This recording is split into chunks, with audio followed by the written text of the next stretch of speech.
Fears and past trauma, there are a lot of people that have fear of needles. It could be understood why. They're kind of painful. But I want to share with you a technique and a strategy that I created in helping an individual with a fear of needles. And whatever a person's trauma is in their past, or whether it's a tangible fear, fear of needles, fear of an animal or something like that, there's so many different approaches. And people often ask me, Gary, what is it specifically that you do to help people get such quick results? And it's not one specific thing. I try specific approaches. And if this one approach doesn't work, I'll try another one. And if this one doesn't work, I'll try another one. And that's why I do an assessment.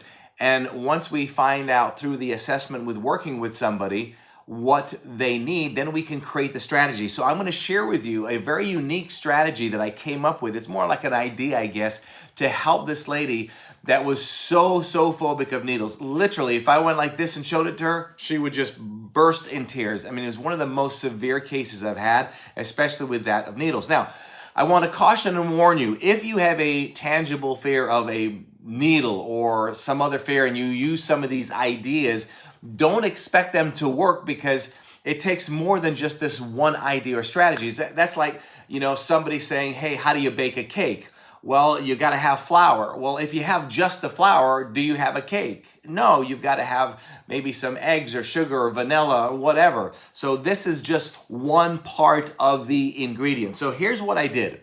If I knew that she was deathly phobic of a needle, I obviously have to change her association. You think about any trauma that you have in your past, loss of a loved one, maybe some type of a death, accident, divorce, abuse. I mean, it could be anything. Anytime you think about it, you associate pain to it, if in fact it causes you problems to this day. Now, if you could create the association to be something different, not that if you were abused, you create a positive association to it, that's kind of ridiculous, right?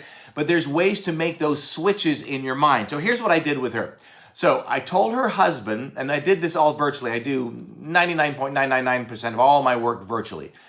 I told her husband, go online and order some syringes, and he did that. Then I told him to do this. I'll show this to you right here. I told him to take the syringe and cut it up into little tiny pieces. Look at that, little tiny pieces. All right? So literally, let me show you the needle. We took the needle, I'll get the needle right here, right? We chopped that up into 3 pieces. There's a little plunger, I guess. And this is all part of the syringe. All right, so now here's what I did next. What I did next is, as I started working with his wife, I went ahead and said, I just picked anything up. Like, where's my pen? I had them have a pen in their desk or wherever they were at. And I said, in a way of confusing her so she didn't pick up on what I was doing, I said, for a moment, I want you to pretend this pen is a syringe. It could be anything. It didn't have to look like a syringe. It could be this little case right here. I want you to pretend for a moment this is a syringe. Now, when I tell her to pretend, what's happening is, in her mind, she's starting to actually train the nervous system. You hear me talk about this a lot. The nervous system can't tell the difference between imagination and reality. So if you believe or you start to think this is a syringe and you have a fear of syringes, you will respond negatively to this, even though it's not a real syringe, or a syringe for that matter. So what I'm doing is I'm getting her conditioned now to get in her mind, oh, how stupid of me to respond to this as if it's a syringe when I know it's not. So I get her to start controlling that response. Now, keep in mind, mindset is important, attitude is important. Again, this is just one little ingredient that I'm sharing with you. Then, once I did that, I started her husband getting these plastic pieces. She had no idea that these little plastic pieces that she's going to be touching were the syringe, all right? So once I got her to be successful saying, I want you to pretend that this is a syringe, touch it, she could touch it, no big deal. Then I said to her husband, I want you to pretend and have her be exposed to this while her husband's teaching. I said, I want you to pretend that this piece of plastic is a syringe. Put it in your hand, okay? Take it out. No big deal. Then I said, I want you to put more pieces of plastic. And I had your husband get a bunch of pieces of plastic and just cut up some plastic. Then we've got the little plunger part. That's this part, all right, right here, okay? So I had that go in her hand, and it was no problem. We had this part. We had all the needles, and we put it all in her hand. Then I had her close her hand.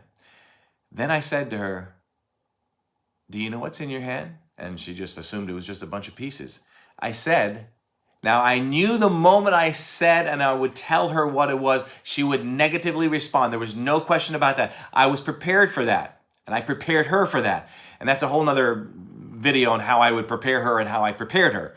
Okay, now, here we go. So I said to her, what's actually in your hand is a bunch of cut up pieces. Open your hand and look at it. Of a real syringe. Now she's getting confused, like, oh, what? She's now actually holding a syringe, and now her brain is getting massively confused here. There's a ton of confusion going on. Then, once I got her to accept that, we went to the next level where we actually went to the syringe. Then she later sent me a video of her at the doctor's office getting some blood work, which was something that she never thought in all her life that she could do.